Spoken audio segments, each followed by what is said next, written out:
couple minutes out from 6 o'clock, so I'll let the stragglers get settled. But if you didn't already get a bite of food, please feel free to get some food that's kindly donated by San Ysidro Ranch. We're really grateful for their support tonight, so please stop by and get some food. And you may also stop by these information tables, and we'll get started in just a few minutes here. I also want to let you know that the nearest bathroom is out these doors to the right. You'll turn to the right and you'll see it. There are also additional bathrooms down the hallway towards the upper parking lot. Thank you. I see a few more people walking in, so we'll wait for them. Thanks.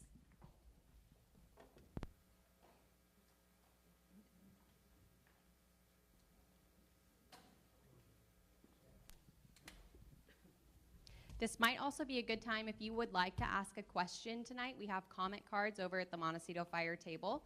You can write down a comment or a question on those cards, and we will follow up with those individually and answer some of them tonight as well. So you can see Coral, she'll raise her hand, and you can fill those out.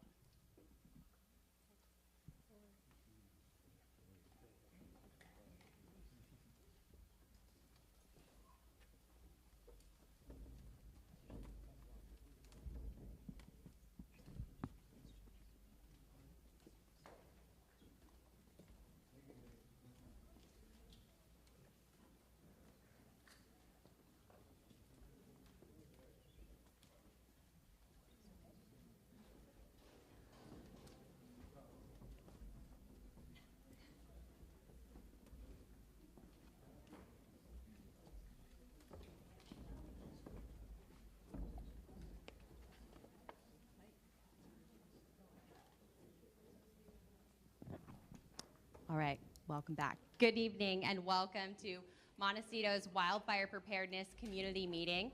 Before we get started, if you need Spanish interpretation tonight, please see our interpreter, Hugo Santos Gomez. He'll raise his hand at the back of the room. Again, that's for Spanish interpretation.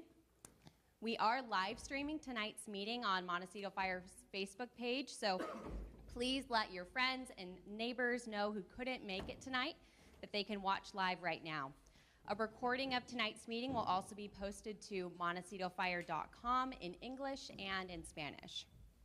My name is Christina Atchison, the Public Information Officer for Montecito Fire Department. I'd like to thank Montecito Union School for hosting us tonight and San Ysidro Ranch again for generously providing refreshments. Again, restrooms are out the back right doors and to your right. We will start with a panel discussion followed by a question and answer session. We received questions from community members in advance of tonight's event, so we have incorporated our responses into our panel presentation. If you would like to ask a question tonight, please hold your questions until we open it up for the Q&A session. We have those comment cards, as I mentioned, at the Montecito Fire table where you can write down your questions, or you may request the microphone, and we will bring the microphone over to you. My colleague Coral will bring the microphone over. And out of respect for everyone's time tonight, we will take the last question at 7:15, if not sooner, and conclude by 7:30. Lastly, please visit the information tables along the sides of the room before you leave tonight and share these resources with your neighbors. The Red Cross, Santa Barbara County Fire Safe Council, Santa Barbara Equine EVAC Group, and Access Central Coast are graciously here to help us all prepare. Neighborhood connection and community-wide preparedness is essential. We have a limited time frame this evening, so we need your help to take this information back to your neighborhood, to your school, workplace, place of worship, wherever you find community, so that every member of Montecito is prepared for our next wildfire. At this time, I'd like to invite 1st District Supervisor Roy Lee to share some opening remarks.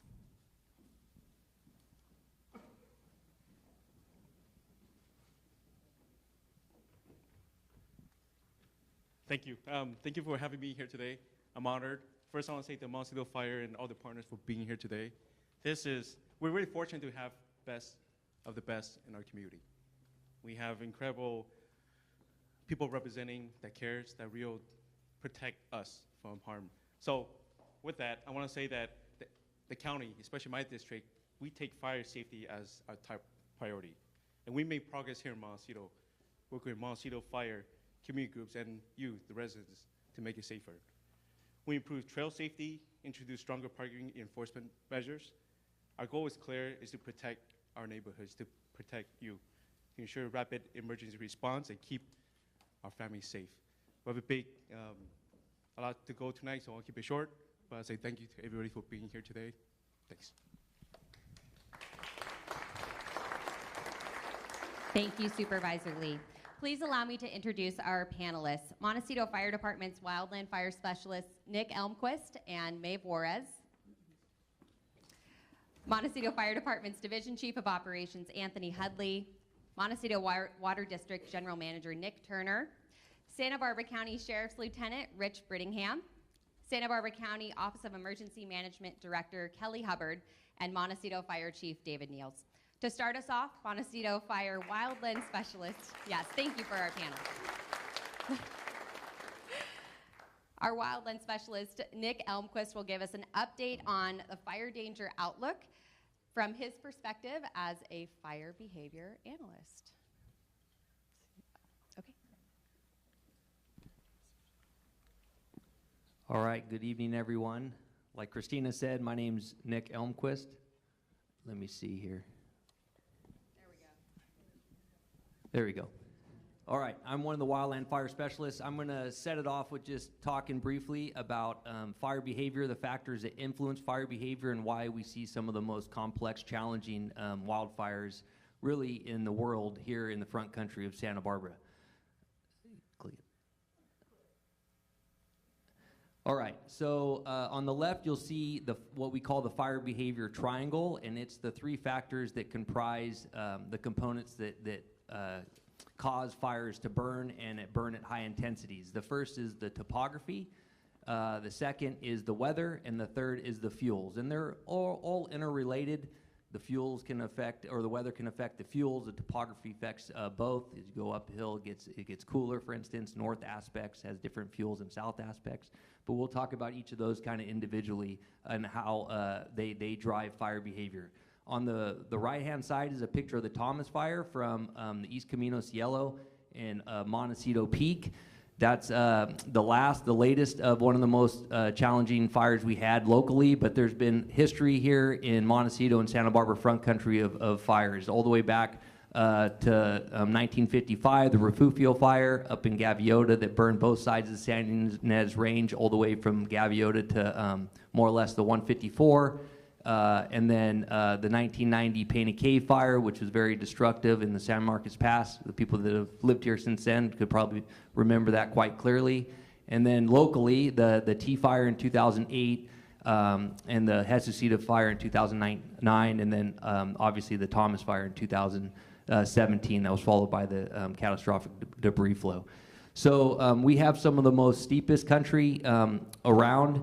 We're sitting at about 300-foot elevation here at Montecito Union School, and Montecito Peak is about 3,000 feet. The Camino right above there is at 3,500 in a very short distance. So for those of you that like and enjoy our trails, you guys know that if you could stay on the trails, but if you go off the trails, you're not making it very far. So you could tell once fires get established in that steep, inaccessible terrain, they're pretty much impossible to put out. So we maintain areas such as the Camino and down here in the community in areas of defense.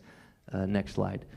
So we'll talk about the weather conditions specifically here to our local area. This slide, it may be hard to see, but it goes back from 1960 to current, and it's the average water year in Santa Barbara. And what I'll point out, a couple things, is that you'll see Santa Barbara County has highly variable precipitation year to year and really throughout the county.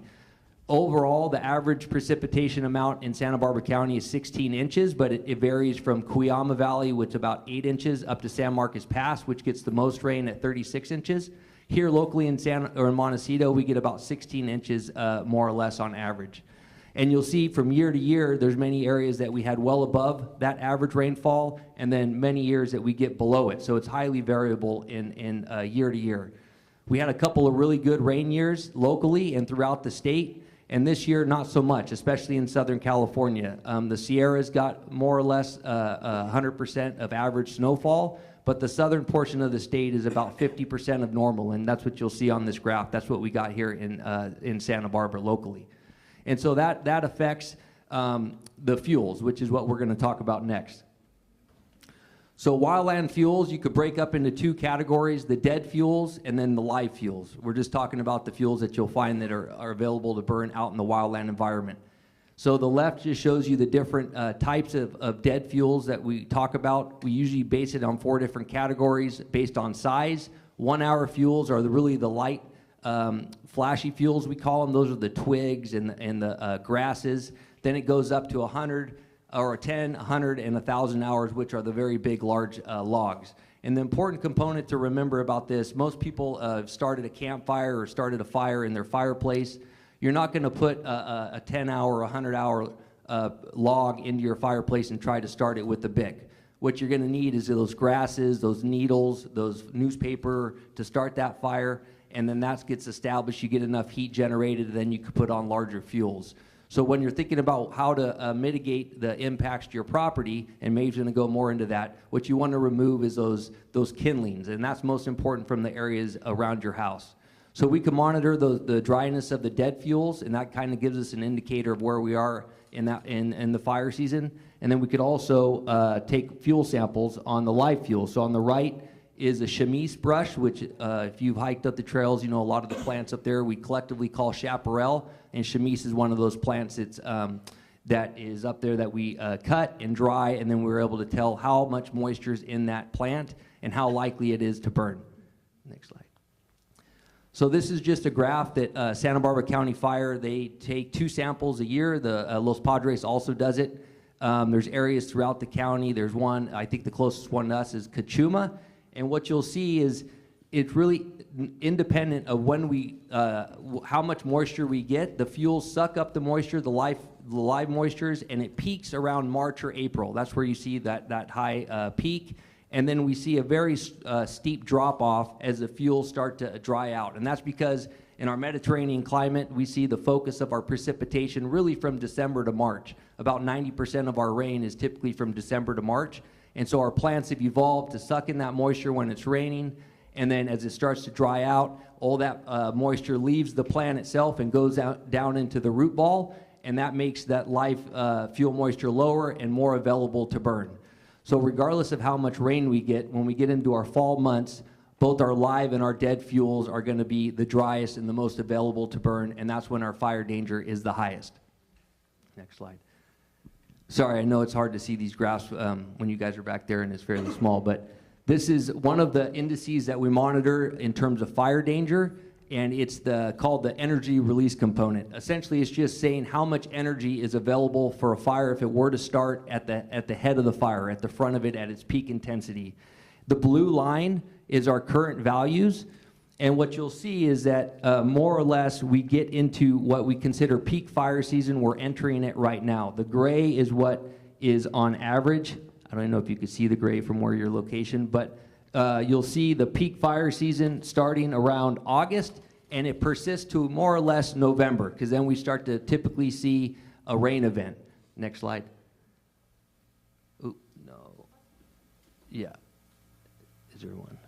Okay, I'll just point out, the slide didn't get included, but the Palisades and Eaton fire is one of those anomalies where when we don't get a rain event late in the year, the Thomas Fire was another example that we could see peak fire danger persist into the start of the new year, because essentially the fuels are continuing to dry until we get a precipitation event. So if you look at the blue line, you'll see on January 7th of this year, the blue line was pretty much at the highest fire danger that we've seen in the South Coast this year, even as of today. It's going to continue to increase as we get into the fall season. Okay, in conclusion, I just wanted to touch on briefly the red flag warnings and how you could best determine the fire danger. In Montecito, we have 4 fire danger rating signs, and that's more or less going to follow the fire danger indices. That's what we're monitoring to change that arrow to low, moderate, high, and very high or extreme. And you'll see a red flag warning here. So there's certain criteria that the National Weather Service has created. It's somewhat flexible, but it has to do with the dryness of the fuels. So that's why you'll more often see those red flag warnings in the fall when the fuels are dry. And it has to do with having the RH, the humidities, at or below 25%, and the winds at a level either gusting or sustained at different levels, and then it has to be these conditions over a 6-hour period. So when you hear red flag warnings, we'll post these red flag warning A-frames at the fire danger signs. It's an indicator that we're going to see very extreme conditions in the very near future. Typically, they'll give a fire weather warning or a fire weather watch within about 72 hours, and then the red flag warning will be issued within 24 hours. So when you have a red flag warning that has been issued, you know it's going to be peak conditions and the fire danger is going to be really ripe for if we were to get ignition. It's going to be a challenging one to suppress. So I'm going to pass it on to Maeve to talk more about the actions that we do here and that you could do yourself. Thank you. Yeah, but we're good right there. Okay, thank you. That's great to see so many familiar faces here tonight. I really appreciate all of you coming out and joining us, and for the folks online, appreciate you being here as well. My goal is pretty simple tonight. I just want to walk you through some of the programs that we offer and give you the tools and the confidence and some clarity to walk away from here tonight to protect what means the most to you. So if you look up at the slide there, really what we're going to talk about is our wildfire prevention programs, and just want to highlight that it's not just one specific program. So we kind of talk about it as being a pie. So if you don't have all the pieces of the pie, then you leave a void and you leave some vulnerability. So I'm really curious in the room if we could see a raise. Obviously, the folks online can't tell me, but I do see quite a few folks here that have lived here for an extended amount of time. So if I could get a raise of hands, how many folks have lived here for 20 years or more? That's a pretty large number. How about 10 years or more? Okay. So you guys definitely are no strangers to wildland fires and evacuations here in Montecito. I know one resident here has actually been with us through 2 debris flows. Lynn up here in the front row. There's quite a bit of history in this room, and I see a lot of faces that have been through quite a few evacuations with us. So bear with me, but I know that everyone here has a lot of questions, and we're going to kind of walk through those this evening. So if you look at the screen here, you'll see a picture that was actually taken right out front of this building. That's the Thomas Fire, the day that it came into Montecito, and that's looking up San Ysidro Road. So we know that around here, we are a fire-adapted community. There is no strangers of living with wildland fire, and so we have to just accept that these things are going to happen to us again in this community. Next slide, please. Yeah, you got it. Okay, so one of the great things that we offer here in Montecito is we do defensible space inspections. And a lot of residents will tell us that they don't call us to schedule those because they're afraid of an inspection. And I want to tell you right now that it's really not an inspection. It's more of a conversation. And it's a little bit confusing because it's called a defensible space inspection. And honestly, most of the time we don't really talk about defensible space. Really what we talk about is home hardening. So the most flammable thing that you have on your property, ironically, is your home. So really the great things that we have in our house, from creature comfort to the beautiful sunbrella umbrella on your patio, or the great patio furniture that you have for cocktail hour, those things are incredibly flammable. And we're coming out to your property to meet you at your front door and have conversations about ways that we can help you mitigate those things. And we're not there to tell you to get rid of anything, but we're probably going to be there to make some recommendations and have a conversation about how you can make it safer, like moving some of those things away from the house, or even things like a front doormat. One of our board of directors made a comment at one of our board meetings this week, and since he's in the room, I'm going to tell you it was an incredibly profound comment. And if he'll cover his ears, I'll tell you it really wasn't that profound. It was a very simple statement, but it really made me think. And he said, we don't want to fight fires, we want to prevent fires. And that's not going to be the next bumper sticker or the next hat, and obviously that's not a new concept, but it really made me think about our residents and reminded me to really focus our conversations from your perspective, because oftentimes we'll go out and we'll say things to residents and it's in our terms and they don't really understand what we're talking about from a fire perspective. So a lot of you in the room have had us out to your properties multiple times. And for those of you that we haven't met yet, we really encourage you to call us and invite us out for a defensible space inspection. Again, we're not going to inspect anything. There's no gotchas. We just want to walk around the property and kind of point some things out to you. So one of our most popular programs is our neighborhood chipping program, and tomorrow is actually the last day of the 2025 program. So I threw some stats up there on the screen for you. These are last year's stats because we haven't added up this year's yet. So 670 tons of vegetation was removed last year during the neighborhood chipping. And I know 670 tons is kind of like a funky number to wrap your head around. So I broke it down, and that equated to 13.5 tons of vegetation that was removed from the residents each day of neighborhood chipping. And that equates to a school bus and a half of brush on the side of the road every day that our residents cut from around their driveways, cut flammable vegetation from around their houses, put out, and then the fire department came out and chipped that and removed that from the district. And those are some pretty impressive numbers. Next slide, please, Anthony. Thank you. Okay, if you look at the screen up there, you'll see a picture of our fuels treatment network. So I know Rima's in the room and Tracy's in the room, a lot of the Godless families in here, so a lot of your homes are in this picture. So this is a picture of our fuels treatment network, and you can see that there's Westmont there in the picture, and then the Tea Gardens is over to the right of the screen, and that would be the Upper Hyde community to the left of the screen.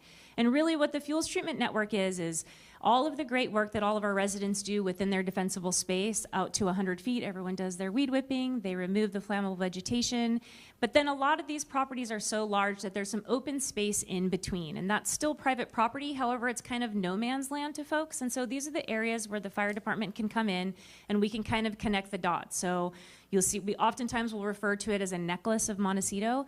So there's a fuel treatment network along the whole northern border of Montecito. And when you think about a property up on East or West Mountain, that's one of the pearls on the necklace. And they've done this great work. They've done their defensible space. They go out to 100 feet, and then you have a blank space on the necklace, and that's all the vegetation until you hit the next property. I'm not going to hit you, Anthony, I promise. And then you get to the next pearl on the necklace, and that's the next property that's done all this great work, but there's still this space in between the necklace. And so that's where the fire department comes in, and we go and treat those areas, and we do reduce the fuels to about 50% reduction. And that's what that fuels treatment network is, and that connects us up to the open space of the Los Padres National Forest. Actually, before you click next slides, I'm going to give you some stats because you guys look like you are interested in statistics. So annually, we treat about 25 acres with the fuel treatment network, and we remove 200 tons. It's a lot of school buses. I didn't do the math for you. I'm sorry. I'm sure that you can use your imagination. Next slide, please. Okay, so that's the firefighter of the year on the screen there. I'm sure I'll get to him.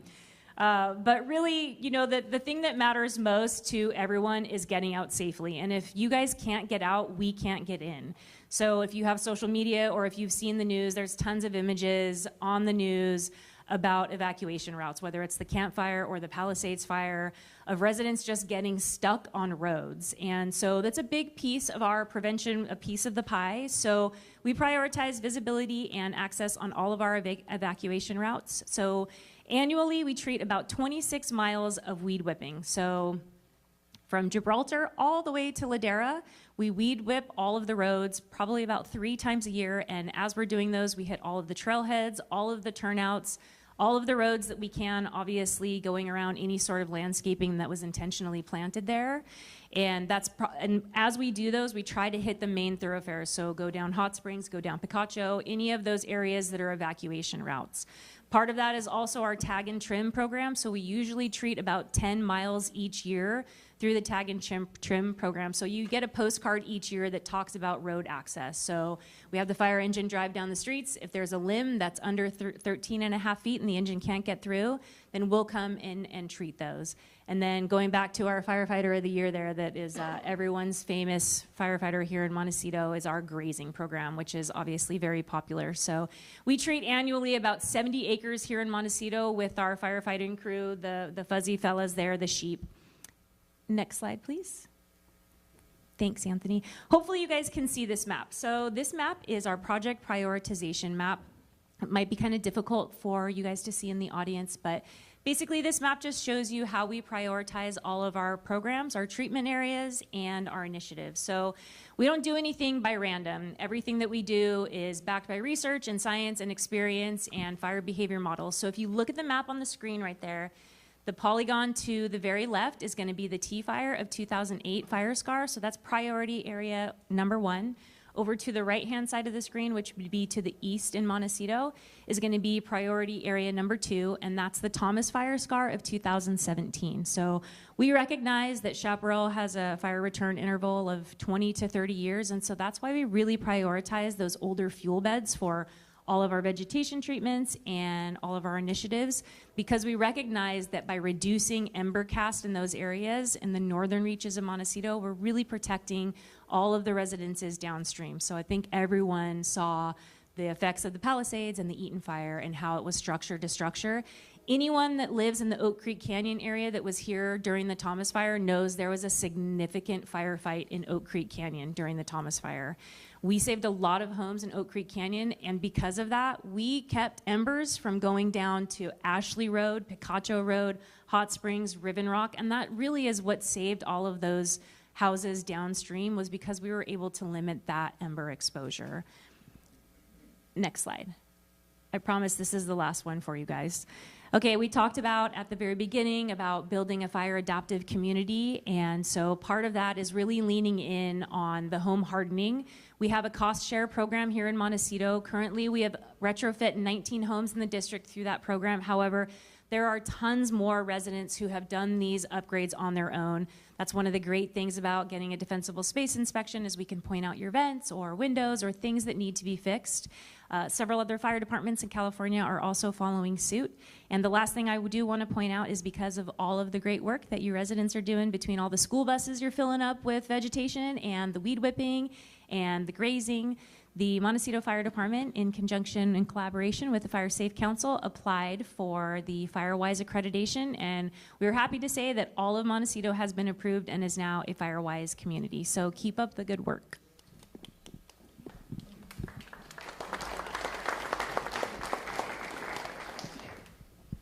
Thank you, Maeve. Good evening, ladies and gentlemen. This evening, I'll highlight the collaboration efforts that support our wildfire response pre-planning and coordination process between our operational partners who are also in attendance tonight. So just to name a few, in attendance we have Lieutenant Richard Brittingham from Santa Barbara County Sheriffs. We have Commander Chris Payne, Santa Barbara City Fire Department. We have Division Chief Operations Brian Fetterman from Santa Barbara City Fire Department. We have Captain Mike Logie with California Highway Patrol. Did see Carpenter and Fire Summerlin District, Fire Chief Robert Kovac, Deputy Chief Garrett Huff from Santa Barbara County, and then Chief Garrett from National Forest Service. So thank you very much for your participation and joining us this evening. So during the pre-planning process, we worked to identify impacts that could affect evacuations. So looking at Highway 101, various on and off ramps are closed, limiting access to Highway 101. Other projects within the district, whether it's from businesses or private residents, still creates delays in alternate routes. Increase in workforce during the day, we notice that it does cause traffic patterns to be challenged at various times. Another factor is visibility. It's reduced when we have smoke from the incident, as well as nighttime conditions. So what this emphasizes is just please revisit your plan often and evacuate early. Continue with that, we maintain a proactive approach to evacuations, planning, and coordination with all of our partnerships. So this last April, we were able to get together with our law and fire agency partners to review our canyon pre-attack plans, as well as evacuation zones and our proposed traffic control points, just to ensure that we have an efficient and effective plan in place. This is important because whenever there's an incident within our district, we take command of that incident, and then we work in unified command jointly with our operational partners to, again, ensure that we implement that effective plan. This also would include Santa Barbara County, CAL FIRE, Los Padres National Forest, like I mentioned, as well as our law partners. We participate in routine coordination meetings with the Highway 101 project team. When we expect fire weather conditions, the 101 stakeholders collaborate together on meetings, and we take the opportunity to maybe modify or revise closures to ensure that we have efficient evacuations for our community. Today we conducted a site visit where we drove the whole entire construction project, reviewed the current and planned changes, and also established 24/7 contact numbers with those representatives in the event that we need to implement protective actions, that they will come and support us in supporting that process. A little more on some resource and upstaffing. We coordinate with the National Weather Service to monitor fire weather conditions, and this is in conjunction where it includes Los Angeles County, Ventura County, Santa Barbara County, and San Luis County. And what that does is give us real-time information on widespread current weather impacts, as well as current resource status and availability. So during elevated fire weather conditions where there's a need for additional staffing, Montecito Fire Department recalls personnel and staff to do upstaff additional equipment to ensure that we have a robust response. We identify that need early. Also, what this does is supports mutual aid requests, and we can coordinate with other agencies, like I mentioned, to ensure we have appropriate staffing within the county. During the Eaton and Palisades fire, we were experiencing similar weather conditions. We did upstaff additional personnel and equipment due to the elevated fire conditions for Montecito. When the Palisades fire started, we were able to recall personnel to backfill behind an engine that we sent down to support the efforts down south to ensure, we had that robust apparatus and equipment response capabilities at that time. When the weather subsided in Montecito, we were able to send additional mutual aid resources down south to Southern California. Another huge implementation that happened recently was the RFCC went live. So we have 7 of the 9 fire agencies in the county operating under this new Regional Fire Communications Center. And what this does is standardize incident notifications and emergency responses across the county. So for example, when we have an incident in Montecito, we receive assistance from all the agencies that I mentioned earlier, and that includes around 20 apparatus responding during high fire weather events, which includes engines, helicopters, aircraft, bulldozers, crews, water tenders, and chief officers for the overhead supervision of all those units. Next slide. Next, I'd like to touch on fire operations and emphasize a few factors that guides the decision-making process during events. So all of our actions are based on current and expected fire conditions, and the priority being life safety and then property. Really want to emphasize that. Life safety is always going to be number one, so you heeding any protective action alerts that are sent out, we greatly appreciate that. And as our community evacuates, crews conduct property assessments.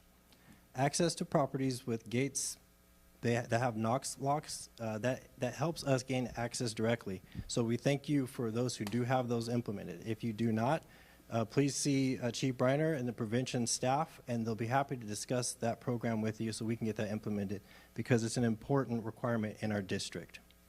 So when you do evacuate, please leave your gate open for emergency personnel, and our law partners will address the safety component and security component of that. So once we do gain access to the property, we assess the ability for the house to stand alone during home hardening and defensible space efforts by you. So we greatly appreciate that, because what that does is it provides a safety barrier for our firefighters as well, because the life safety concern is still there even though our community evacuated.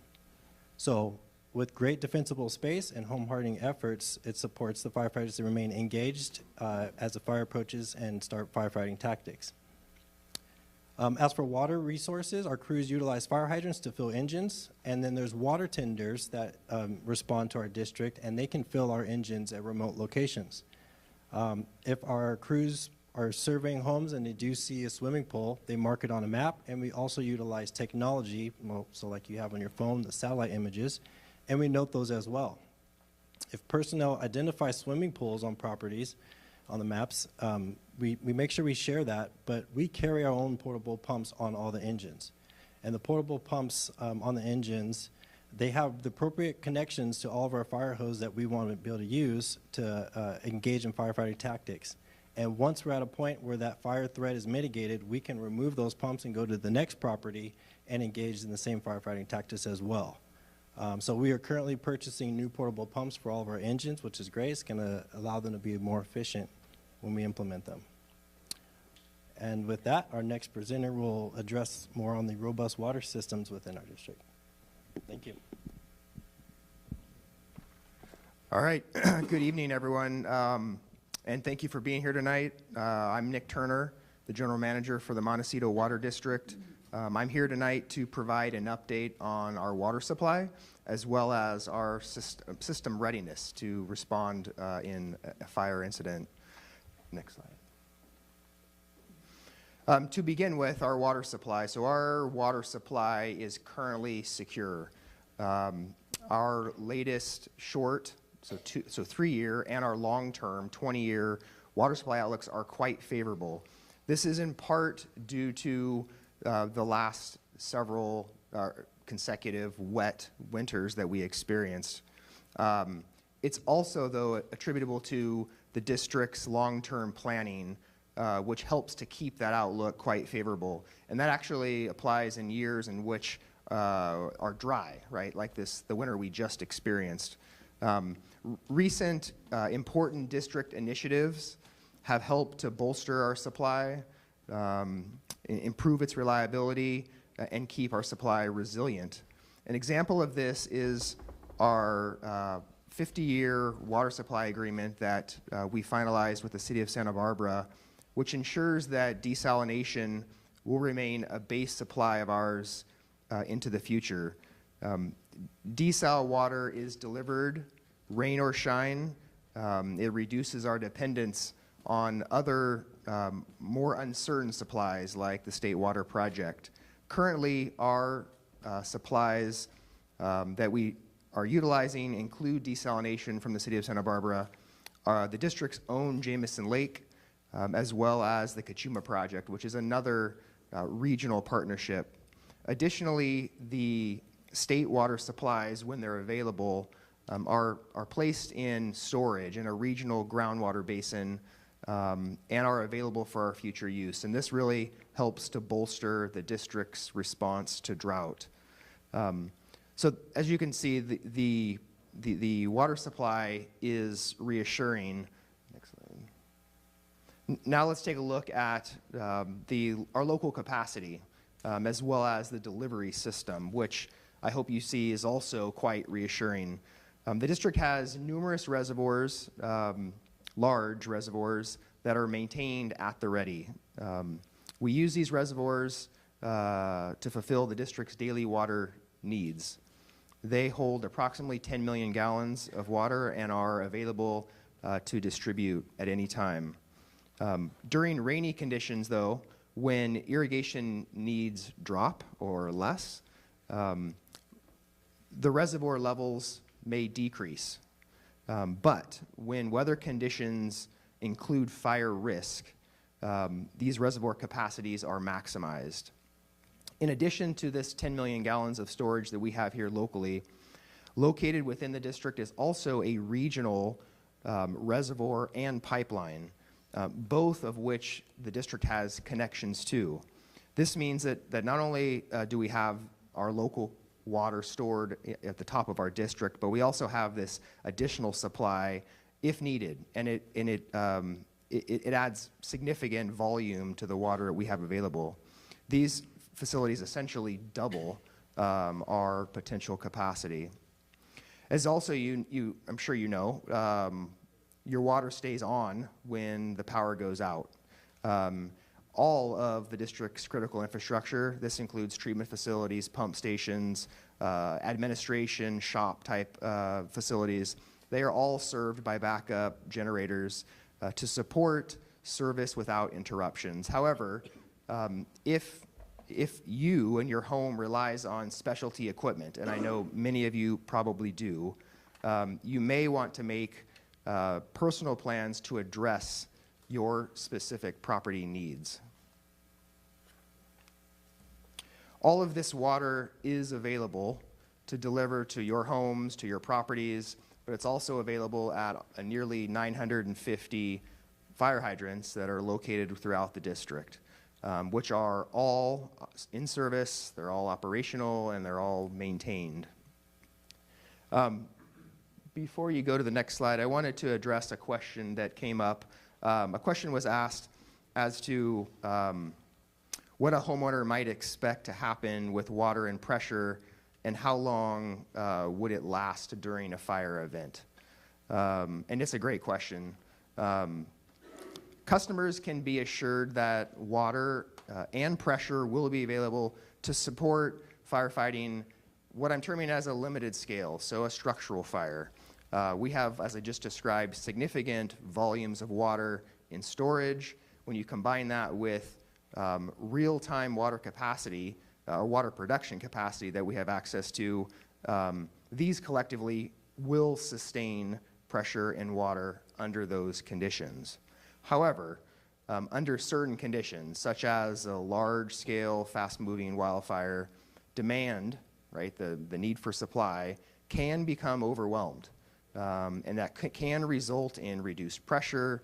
It can eventually result in a temporary loss of water. And this particularly could happen in the higher elevations of the district.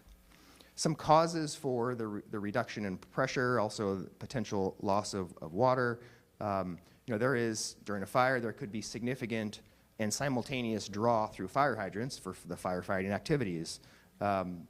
Private properties could have private suppression systems, including garden hoses and sprinklers. And don't forget about structures that unfortunately become damaged and those water services continue to flow water.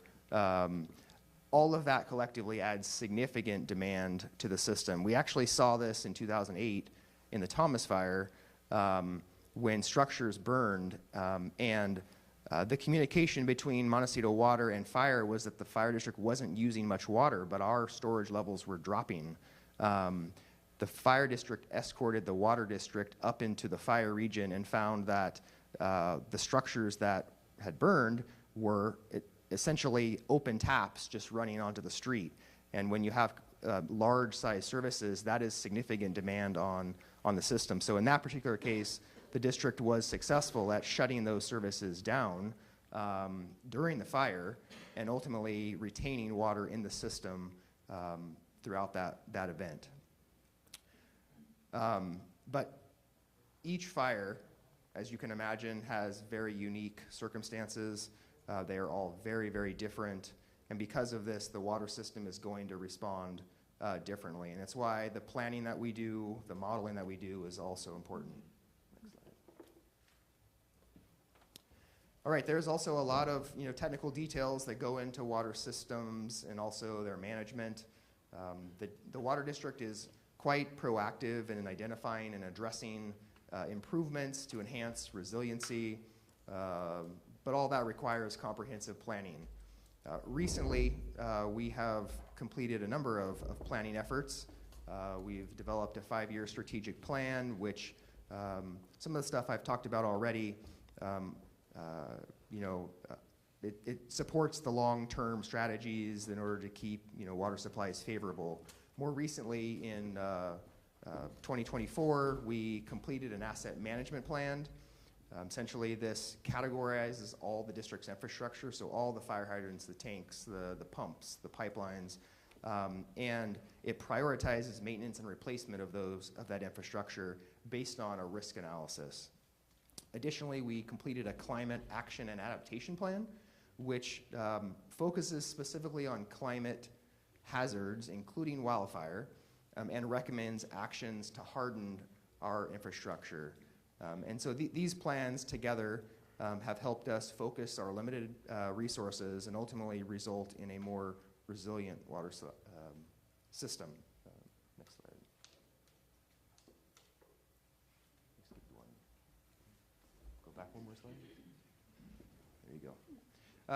In addition to the ample water that I just described, as well as the infrastructure that is in service, it's operational, and it's continuously monitored, the district, the water district, coordinates and we communicate on an ongoing basis with the partner agencies here today. While the water district water system is designed in accordance with guidance provided by the American Water Works Association, it also incorporates very specific direction that's received from the local fire districts. Modeling and testing indicates that the water system fully meets design criteria and can deliver the required fire flows. In fact, an external evaluation of the Water District's preparedness contributed to Montecito Fire's 2022 Insurance Services Office Review rating, which was quite favorable. In addition, we work with Montecito Fire to model various scenarios that may actually occur. We listen to their needs. We ensure that our system is prepared to respond. Similar to the home hardening, which was just spoke about, the water and fire districts have jointly toured the water district's facilities to identify actions that we can take to improve fire resiliency of our infrastructure. As mentioned, we coordinate day in, day out with all of these agencies that are here tonight. And again, thank you for being here. If you have ever have specific questions about the water district, don't hesitate to reach out directly to us.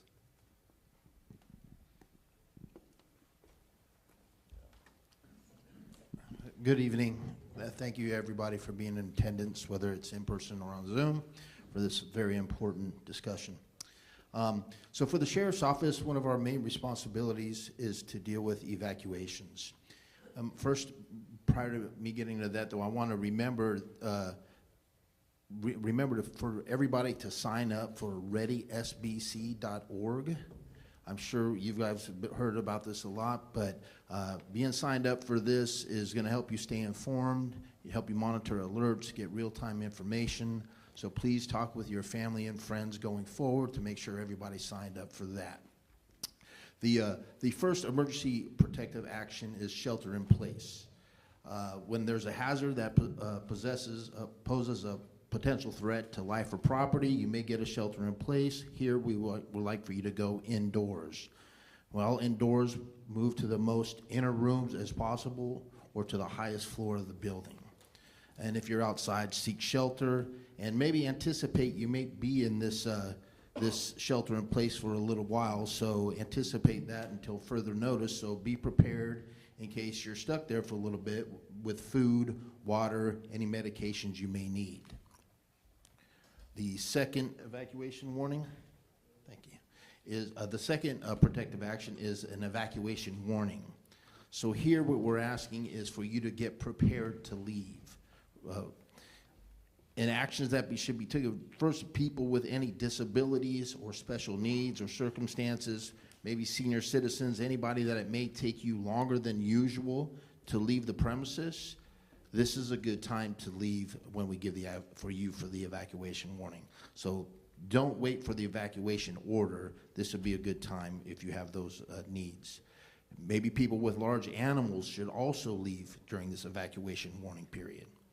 And then residents should remain alert, who don't have any of these needs or animals, remain alert, prepare essential items, and be ready to leave at a moment's notice. So this is the time where you want to pack all your things, maybe pack the car, set the car parked in the driveway to drive out, and then if that order comes out, you're ready to go. Everything's already ready because you did it in this evacuation warning period. And when the order goes out, you're ready. And I just want to remind you, if at any time, even anybody, if you feel unsafe, please leave at this point. If anytime you're feeling unsafe and you know it's just a warning, it's not the order, if you feel unsafe, please do leave at that time. And I was just going to add, for anyone who may use some type of access vehicle, so if you use a wheelchair or you know someone who uses a wheelchair, I know commonly access vehicles, it usually have to schedule them weeks sometimes in advance. During an evacuation, our providers for access vehicles, they will reschedule and reroute their vehicles and their staff. So if you know anyone, I don't see anyone in the audience currently in a wheelchair, but if you have access needs or if you have someone who uses a wheelchair, let them know that during the warning period, this is the time to call for that access vehicle. Once we get to that order, those vehicles often will not be able to come in. So it's during that warning time. If they need an access vehicle, they can call for those services and they will reschedule. I know it's kind of, I just wanted to point that out because often people don't realize that, they think, oh, I have to schedule this weeks in advance. And during evacuations, they will come if you call and request that service, again, during the period of the warning. Thank you, Kelly. And then the third protective action would be the evacuation order itself. And at this time, it's time to leave now. So when the evacuation order comes out, it's leave immediately. The hazard is an immediate threat to life. And actions taken should be, obviously you're packed up already, get in the car and drive out of the area. You can find information about evacuation centers by visiting readysbc.org. Residents that do not evacuate may be isolated and in extreme danger, and it could be life-threatening, and emergency services may not be able to reach you if you need us at that point. So that's why it's very important that you leave. Sheriff Brown is committed to having deputies perform door-to-door evacuation notices. We've been doing that for many years, as long as I've been here, and we continue to do that. Some other counties have got away from that, but we continue to do that in conjunction with alerts from readysbc.org. During the evacuation order, the area will be closed to public, so you will not be able to get access into the area, and it is a crime to enter an evacuation order area, and persons are subject to arrest under Penal Code 409.5. So once it's closed, you can't get back in until we reopen it. The Sheriff's Office will be patrolling evacuation zones, evacuation areas, and to ensure that order and prevent theft and destruction of property. So when residents vacate, we get teams of sheriff's deputies, two-person units that patrol the areas looking for looters and people that come victimize the community while you guys are out of the area. So, and that does, people do come up, try to get in there, and we have been successful in catching multiple of them. Again, it's important to stay connected, stay informed, and be prepared with readysbc.org, talk with friends and family, and have a plan. And with that, I'm going to hand it over to Kelly. Good evening. Thank you for joining us. Rich was doing a great sell here on alerts, so let me give you a little bit more information about this. I know many of you have seen this. I think the Montecito community is probably one of our most registered communities, but that doesn't necessarily mean it's not important to check in on your registration. So how many of you, and you may not remember, it's been a little bit, but on May 15th, we did a countywide alert. And so if you received an alert on May 15th, you are registered with your address correctly, your phone number, your email address for that text or phone call. If you did not receive an alert on May 15th and you thought you were registered, there might be something wrong with your registration. And so I'm going to talk through it. I know you guys can read this slide, see how to register. You can have up to 5 addresses. I always register for where I work, where I live. I register, for instance, for my grandmother in LA, so you can register for another family member somewhere else in the county. But I want to point out some of the things that we've seen wrong with registrations. And so concepts like when we had the lake fire up in San Ynez Valley, we had quite a few community members that registered for Fig Mountain, FIGMTN, instead of Figueroa Mountain spelled out. They did not get alerts because they did not use the full address, name of the address that they lived at. So using the example of when you go to purchase something online and it often says, are you sure you don't want to use this? And it gives you like a corrected address. Our system does the same thing. If it's suggesting a corrected address, you may want to use that. Now, sometimes it doesn't always get it right? If you have a unique address, or I know there's a lot of properties in our county that sometimes don't quite line up right. And so if it's still not quite right, when you go to registration, you can actually move the pin drop, right? And you can say, that's not actually where my house is, and you can move it. We can also help you within my office. If you ever see that and you think there's issues with your address, we can help look it up. We can help troubleshoot that for you. But when it does say, it says maybe consider this, you might want to select that address and go back and check it. We have quite a few people who call us and say, I live in Florida, I don't know why I'm getting phone calls, or I live in Texas, and that's usually because of typos from somebody within the county. So going back into your account, checking your address, checking your phone number, making sure you're selecting that you want to receive text messages, you want to receive phone calls. You might have put it in and then not said that you actually wanted to receive a text message. There's a little box that you can check. And then I know one of the questions we receive often, or people ask us, well, there's limited service, phone calls aren't going out. That's a really good reason to register for text messages. Personally, I always say email, phone number, or phone call, and text message, because I just don't know which one's gonna get through to me, right? And so registering and making sure you're indicating all the ways you're willing and able to receive those messages always increases the likelihood of us being able to get that message to you. Some of our alerting tools. Besides Ready SBC, which is based on your physical address, we have to get your address within that box that we draw within the system. We use wireless emergency alerts. That's when we alert off of cell phone towers. Each cell phone provider, when we draw our box, they kind of do it differently, but they're getting better about it. I know there used to be concerns about how far that alert would go. We call it bleed over. It's not what the address we requested. They're getting much better with newer technology, and those are one of the best ways we can get a hold of people. So you didn't have to register for that. You should still get that if you're in the area and have cell phone service. Emergency alert system, that's that beep, beep, beep you hear on the radio, that annoying sound, or the red ticker tape on your TV. We try to use that whenever possible, especially during life safety. The lieutenant mentioned door-to-door notifications. The other concept that we now have with County Sheriff and City of Santa Barbara Police Department is high-low sirens.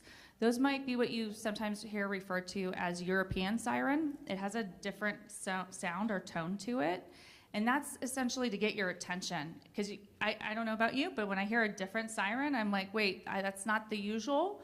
And so that's another way that they might use to get attention within the community. If they can't actually go door to door and knock, you might hear those sirens as another opportunity for them to notify you that there's something that you should be paying attention to. And that's a good indicator. Turn on your radio, turn on your TV, maybe check your phone for that message that you might have missed.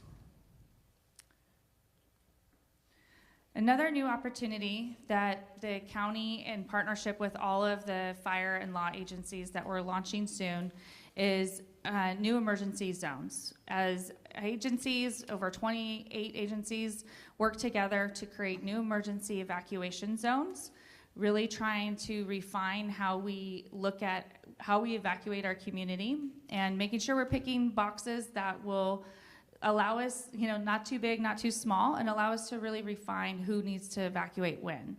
And that is through a platform called Genesis. You're still going to be able to go to readysbc.org. Okay, that Genesis map is going to be embedded on our website 24/7, and you'll be able to see evacuations. You'll be able to see evacuation orders, warnings, shelter in place. There'll also be a term called advisory, and that could be maybe it's something associated with water systems, or maybe it's associated with after the fire, and there's still some precautionary considerations for you to consider. So that is a new way for us to show you visually how and what is being impacted in these disasters, particularly fires. Might show you road closures, traffic control, where their shelters are at. You can register for specific locations. If you download that application, there is an app you can download to your phone. It's not really a notification system, right? It's an app on your phone. It's going to show up as every text message, every tweet, or whatever social media you might be signed up for, right? You're going to get those notices, but it doesn't necessarily have a different, unique tone that notifies you through your phone, but it's a good way to stay informed. You can also turn on your location services if you have that app downloaded and receive alerts for where you're at or notifications. It does not show specific evacuation routes. Okay, it tells us what zones are impacted, what action they should be taking. It might show road closures. We try to keep that as updated as possible. It does not have live traffic maps in it, but it does tell you who's impacted and what action you need to be taking. This is a listing of many of the resources where you can find information within our county, specifically to Montecito and other general channels. There's a lot in there. I'll pause a minute. You can I see a couple people taking photos. I'll also note 211 is another opportunity for information. And then just something for your awareness that many residents don't know about. In our county, we do have text to 911. So if for some reason you cannot get a phone call out, text to 911 is an opportunity to notify public safety officials of an issue or concern. Again, to be used like you would if you were calling 911. And provide as much information in that text. It's exactly how you send a text now. In the to area, you're going to put 911, and in the message area, you're going to put your actual incident, concern, address. Often when you text 911, what they want to do is they want to call you back to confirm. If you're having trouble with phone calls, you might want to try to put as much information into that text to 911 as possible to get that information through and provide first responders with as much information as possible. And with that, I'm going to turn it over to Chief Nils. Thank you, Kelly. First of all, good evening, and thank you all for joining us tonight. I would like to recognize our elected leaders that are here tonight, our Montecito Fire Board of Directors that have joined us, the Carpinteria Summerlin Fire Department, the Santa Barbara City Fire Department, as well as the Santa Barbara Police Department, the California Highway Patrol, the United States Forest Service, the Santa Barbara County Fire Department, the Office of Emergency Management. I might have already said the Santa Barbara County Sheriff's Department, but I'm going to say it one more time. Montecito Water District, and the multitude of preparedness and response organizations that are represented here tonight. The reason I mention that is that preparing for and responding to future fire incidents within our jurisdiction takes solid preparation and partnerships. And I'm proud to be representing our fire department that prides itself on serving the Montecito community, and yet is humble enough to recognize that our partnerships and preparation with the agencies that I just listed is the foundation for a successful response to complex incidents. We have built strong relations, and we've been tested under the most rigorous fires, and also a community that was challenged under a tremendous debris flow.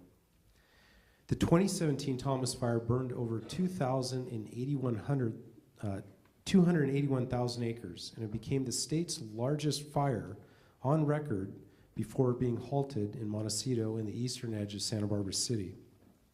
Since the Thomas Fire, the largest fire record has been surpassed 8 times in the state of California, with the state's largest fire consuming over 1 million acres. The capability for significant fire spread due to current weather conditions, record-breaking wind speeds, drought, and encroachment into the urban environment is very real. We recognize that the fire environment has changed, and what we must continue to look for are more opportunities to prepare. In preparation for our wildfire season, our department and community have removed, as Maeve stated, over 869 tons of vegetation from our district through the neighborhood chipping program and work completed in our fuel treatment network. This is a tremendous success, and it was accomplished because of our partnerships with our community. We have also been instrumental in working with the Forest Service in Southern California Edison to reestablish over 2.2 miles of fire road damaged during the significant storms that have impacted our community. Our board of directors have allocated additional funding to complete additional fire road repairs to allow us to make a stand to the advancing fires before they reach our community. Well ahead of the Palisades and Eden fire, our department had been working on enhancing the capabilities of helicopter refill. We recognize that quick turnaround time is a key component on suppression, and we are pleased that the county fire has prepared for night fill operations out of the Laurel Reservoir in Santa Barbara City, and we are also addressing other reservoir opportunities within our district to enhance this program. As Chief Hudley mentioned earlier, we take strong position on always upstaffing during red flag fire warnings. And we upstaff a significant amount of time for localized wind events that we monitor with a national service that do not meet red flag criteria. And that's something I'm very proud of. As Chief, I'm very grateful to our firefighters for filling these requests above and beyond their scheduled shifts. And there are oftentimes we upstaff in this district, and we do not publicize it, but it's because of anticipated weather and wind events that I know those that live on Mountain Drive feel, and we take those upstaffing very seriously. Our department completed an initial evacuation study in July of 2022, and because of additional concerns, we completed a second evacuation study in November 2023. And this one was focused on the effects of wind and an emergent evacuation. With this study, we altered our existing 15 evacuation zones to an updated 22 evacuation zones to reduce the number of vehicles on our narrow evacuation corridors at one time. And what I'll do now that, if you don't mind putting the slide on. These are a few of the images of our new zones. The zones do not incorporate just roadways into the boundaries as most communities are accustomed, but we felt that by developing boundaries at the parcel level, we would facilitate a more effective traffic pattern. So it may be hard from you seeing in your seats, but what we recognized our old evacuation corridor represented was basically north and south of Mountain Drive. Well, that doesn't necessarily work in getting the people that are in harm's way out first. And we want to make sure we get those folks out first before we start impacting the roadways below them. So with this change, I feel that this is going to enhance our evacuation efforts tremendously in our district. We want our residents to evacuate early. We had a significant amount of time before the Thomas Fire impacted our community. It is not normal to have multiple days prior to evacuation. And time is not on your side in a wind-driven fire. Please recall the 3 of our residents that received significant burns during the 2008 T fire. Listening to that radio traffic that night and being on that incident, I was almost certain that we were going to have more injuries and fatalities in that incident. So take the evacuation seriously. Residents have often made the mistake trying to defend their properties of an advancing fire. The wind velocity, heat front, and challenges of working in smoke and debris is nothing that you want to experience. We have protective equipment and training. We communicate with other firefighters, and we have a plan if conditions become untenable. Please do not stay and require us to engage in your rescue. Evacuate when asked to do so. We look forward to answering your questions this evening, so I'm going to hand this back over to Christina so we can start our question and answer period. Thank you. Thanks, Chief Neal, and thanks to our panel for all of that helpful information.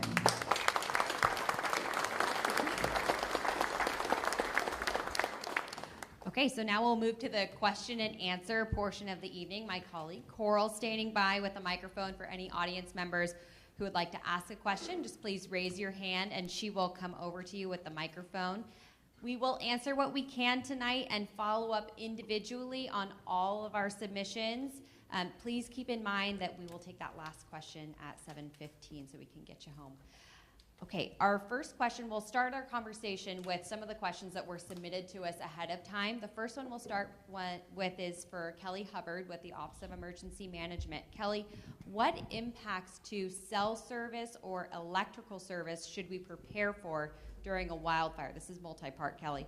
Will there be any advance warning if these are to go down, and how can we stay informed if internet and phones are down? Yeah, thank you. And I took notes ahead of time because I knew there was multiple parts there. So first, you guys are a Southern California Edison community, and SCE has notified us, and I believe they've notified their customers as well, that they've changed their policies on public safety power shutoffs. That's when they shut off power due to potential wildfire conditions. And that change means that they are increasing the number of times that they're likely to do a PSPS, public safety power shutoff. Sorry, it's a mouthful. And so, one, be prepared that it's likely, they said 20 to 40% increase in the number of PSPS power shutoffs and the length of time that those are expected to occur. So one, that's likely to occur even before a wildfire starts with just any type of wildfire conditions. Second, yes, wildfires do have a tendency to cause power outages, as well as, once you have that power outage, potential for communication outages.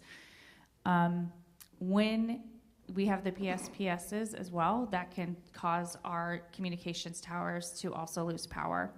Many of our towers do have at least battery backup, typically 3 to 4 hours. It's not a lot of time.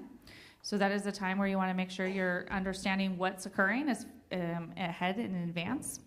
And that, whenever you get notification of a PSPS, do understand that you will have that potential to lose communications. Start charging your phones, start charging your devices, look for information sources.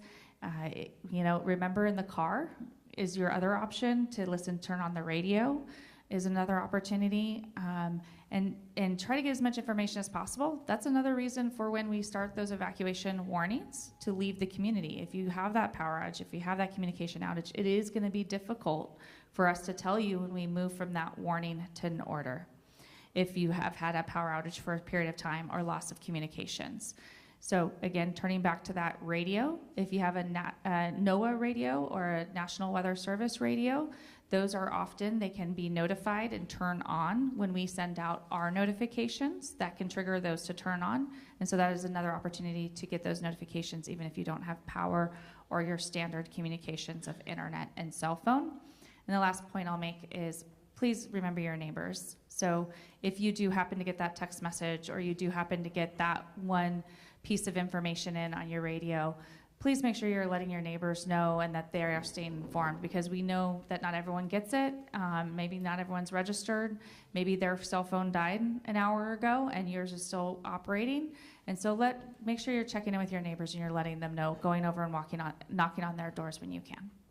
Thanks, Kelly. And I'll give a quick plug for Montecito Fire's AM radio, AM 1610. We recommend that you set a button on your car radio so that you can access that radio channel quickly, and that will be updated with incident information as soon as we can when we do have an incident ongoing.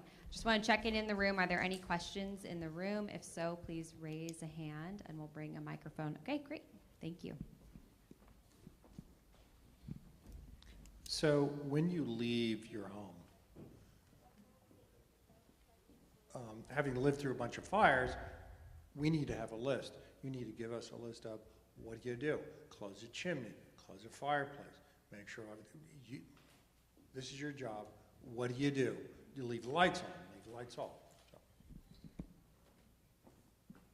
Okay, yeah, that is a great comment, and we are more than happy to provide those resources. We have an extensive amount of resources on MontecitoFire.com. The Ready, Set, Go program is standardized throughout the state of California and has some pretty clear guidance, and our wildland specialists like to weigh in also on just the kind of the checklist as you're evacuating your home, those steps to take before you leave. Yeah, there are, as Christina mentioned, there is a checklist on our website, and honestly, to be perfectly honest with you, the best thing that you can do is schedule an appointment for one of us to come out and meet with you on your property.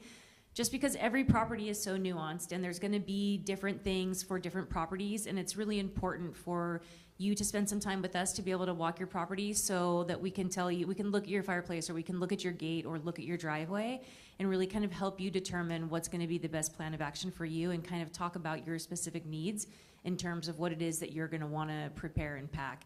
And definitely looking at either the Fire Safe Council or our website, you can look at some of those checklists, and you want to start that early. I think that Kelly talked about charging your cell phone, and that's kind of one of the things that I pitch to people all the time is you don't want to wait until it's too late. So if you know that there's a red flag warning coming into Santa Barbara County, if you know Montecito is going to be under a red flag warning, those are the times when you want to go home every day with a full tank of gas, or if you have an electric vehicle, it should always be charged. Your cell phone should always be charged. Make sure your car keys are always in the same place.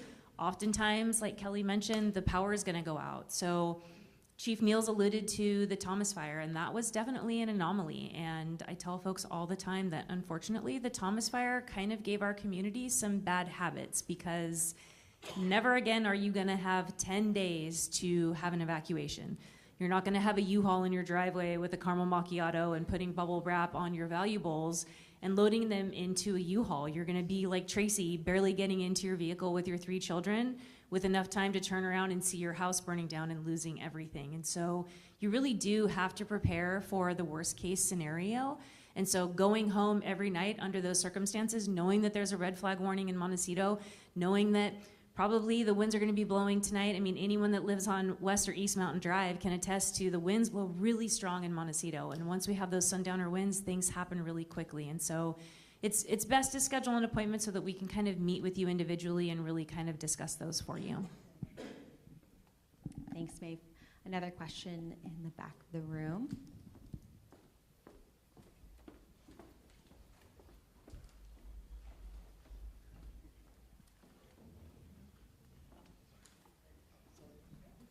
I have a question for the fire chief.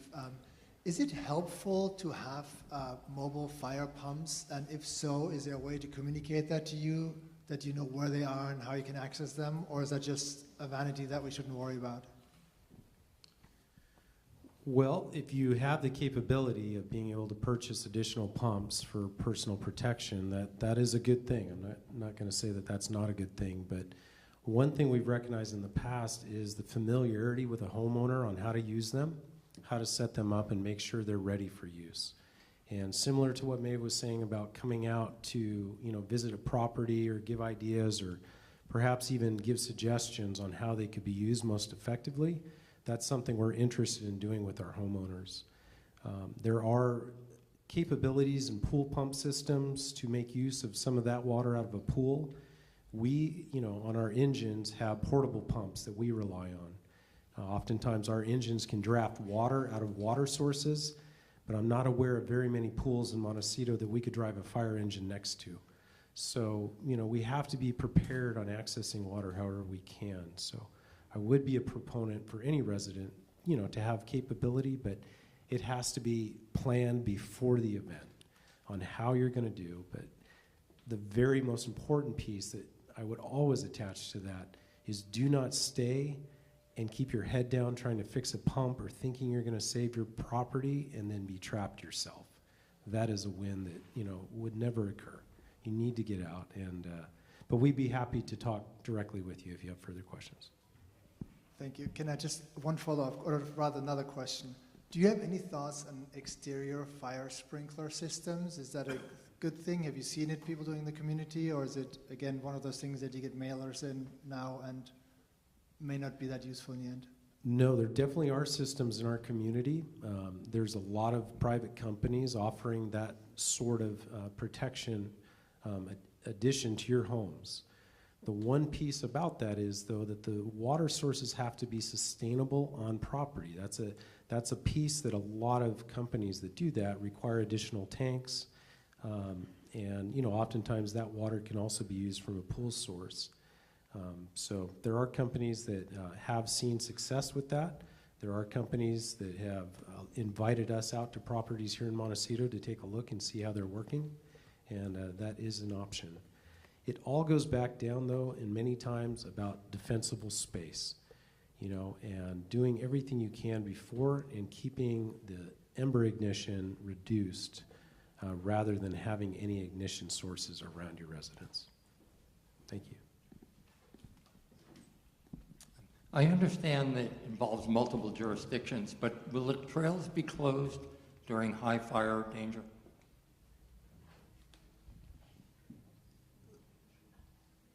Sir, did you state the trails be closed? I'm talking about the trailheads on the Front Range here. Yeah.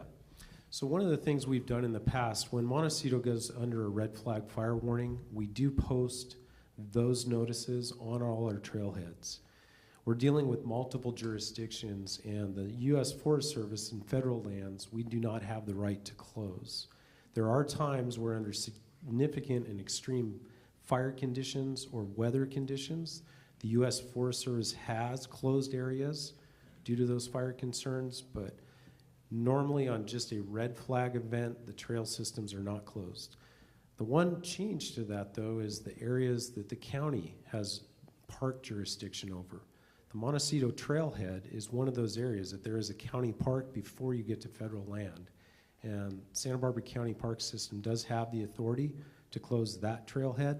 And that is something that we worked with Supervisor Lee and the county to make those adjustments. So that is something you will see in the future. Thanks for these great questions. Are there any? I see a hand raised behind you, Coral. Just one about evacuation. So you were talking about communication and how communication systems might go down.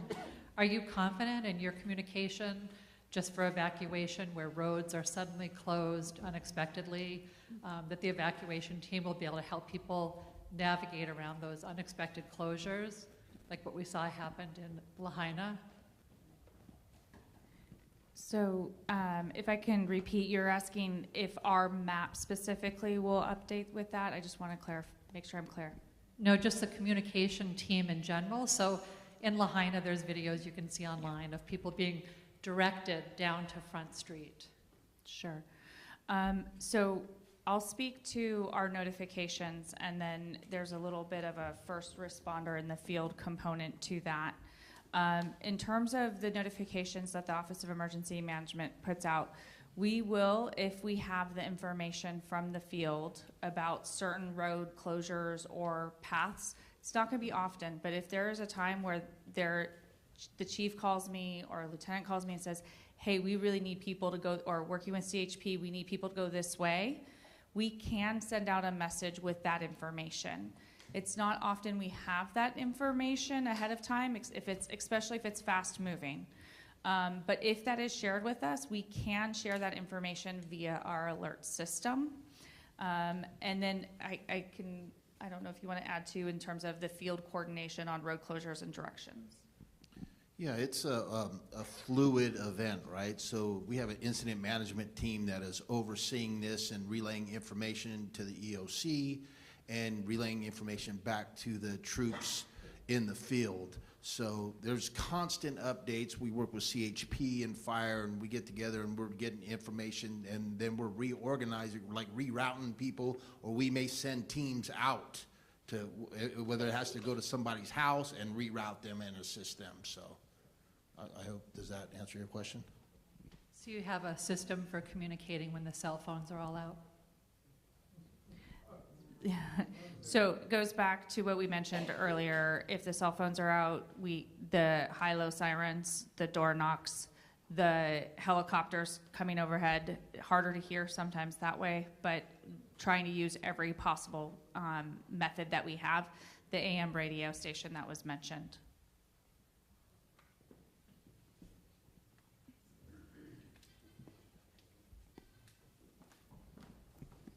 One more question.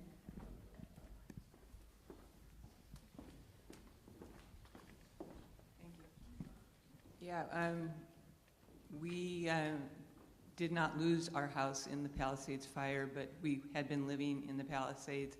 And we talked a lot about hydrants not having water and the fire department watching structures burn because there was no water in the hydrant. How do you sort of prepare for something like that, like worst case, 80-mile-an-hour winds, do you do like trial practice runs of what that's going to look like in an emergency situation of such proportions? Because nobody expected the whole village of the Palisades to burn. We were up here for some of the other fires as well. But how do you prepare in advance for worst case?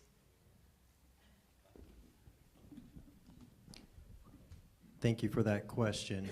So in the preparation component, like we mentioned with the partnerships, fortunately for us, there's a number of fire agencies here that have water tenders, for one. So they're the ones who can shuttle waters to the engines where they're at in their remote locations.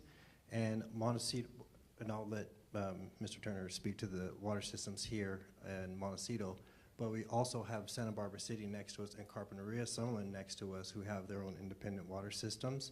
So there's additional options out there. And then also with the aerial support that will come with the first, and as the fires get larger, we get additional resources. So water dropping helicopters and such are all part of that pre-planned opportunity that we take previously before any incident happens. And then we have it set up to where, again, in the early stages, we have initial attack, and if the fire continues to grow and gets larger, we reach out beyond the county and ask for additional support and help.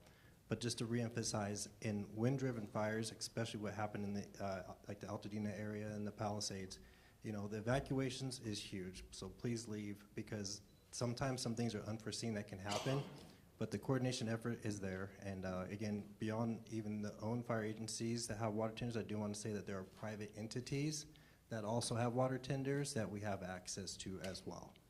And Mr. Turner, if you have anything else to add to that. So it seems obvious to me, but it's not the fire hydrant itself isn't what is causing the lack of water at the hydrant. And 99% of the time, the hydrant is functioning as it's supposed to. The fact is that if the fire hydrant doesn't have water in it, it's most likely the fact that there's not water in the system at that location. We have extensive water system modeling. We do field flow testing. We test for flow rates and pressure. We compare that to our model. So our model is top quality, right? It simulates what actually happens in the field. And it indicates that we have fire flow that meets the standards at all locations throughout the district. The water itself, as I described in my presentation, or my portion of the presentation, is plentiful. We have significant water and storage, not only the 10 million we have that many of you are probably aware of that resides at the top of, along East Mountain all the way across the entire of Montecito. We also have access to storage that exists up on Ortega Ridge, which is another 13 million gallons. So we've got a total of about 25 million gallons that's readily available to use today. And that is valuable, but that is not, that is a finite amount of water that could, as you understand, run out with use. What's as important, or I would argue more important, is the regional pipeline that runs from the city's treatment plant to that reservoir up on Ortega Ridge.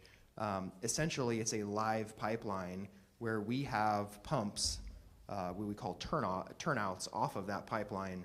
And so in real time, when there is a fire, it's not just water that is delivered from reservoirs. It's also water that is drawn off of this regional pipeline and pumped into the system.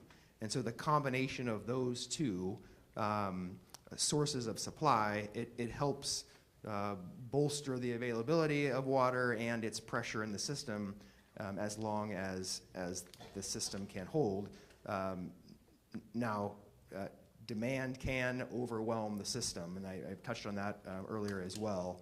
And so it really just depends on the specifics of the fire and what is occurring as to whether or not those two components are able to keep up with the demand.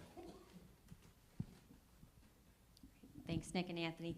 I want to check in with the room one more time. Are there other questions in the room? Okay. With that, I just want to say thank you for the conversation tonight. We want to keep this conversation going. Please know that all of us here are available to you 24/7. So if there are additional questions, please do not hesitate to reach out to us, and we will follow up with you on an individual basis. If you are not already signed up for Ready SBC alerts, we really encourage you to do that. If you're someone who uses social media, encourage you to follow Montecito Fire. Set that button on your radio as you leave tonight for AM 1610. And check out these resources at the tables on the sides of the room. Thank you so much for your time this evening, and we hope to see you just up the road from here on July 4th for our pancake breakfast. Thank you again, and have a great evening.